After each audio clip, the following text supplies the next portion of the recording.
আসন্ন ঈদ ঘিরে বাজারে বেড়েছে সেমাই, কিশমিশ, পোলাও চাল সহ বিভিন্ন পণ্যের চাহিদা। ক্রেতারা বলছে গত কয়েক বছরের থেকে দাম কম, তাই কিছুটা স্বস্তি তাদের মাঝে।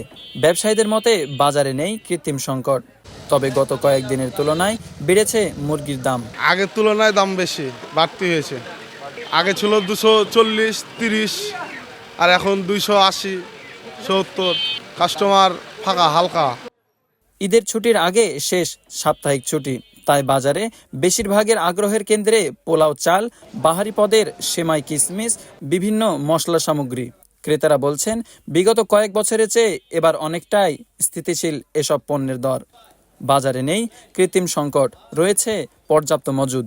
রাজশাহীর মাস্টারপাড়া বাজার ঘুরে দেখা যায় খোলা পোলাও চাল কেজি প্রতি মিলছে 110 থেকে 130 টাকায়, আর প্যাকেটজাত পোলাও চালের কেজি প্রতি 150 টাকা থেকে 165 টাকায়, যা আগের সপ্তাহ থেকে কিছুটা বেশি।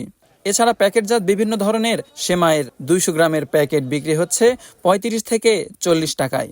রাজশাহীর মাস্টারপাড়া বাজারের বিক্রেতারা বলছেন বিগত 10 বছরের তুলনায় এই বছর নিত্য প্রয়োজনীয় পণ্যের দাম সহনীয় পর্যায়ে রয়েছে, নেই কোনো কৃত্রিম সংকট। তবে গত কয়েকদিনের তুলনায় কেজি প্রতি 15 থেকে 20 টাকা বেড়েছে ব্রয়লার মুরগির দাম। সোনালী ও লেয়ার মুরগিতে কেজি প্রতি দাম বেড়েছে 30 থেকে 40 টাকা। ব্যবসায়ীরা বলছেন খামারিদের উৎপাদন কমায় বেড়েছে মুরগির দাম, তবে আগের মতোই আছে গরু ও খাসির মাংসের দাম। আব্দুল্লাহ নোমান, প্রিয়জন টিভি, রাজশাহী।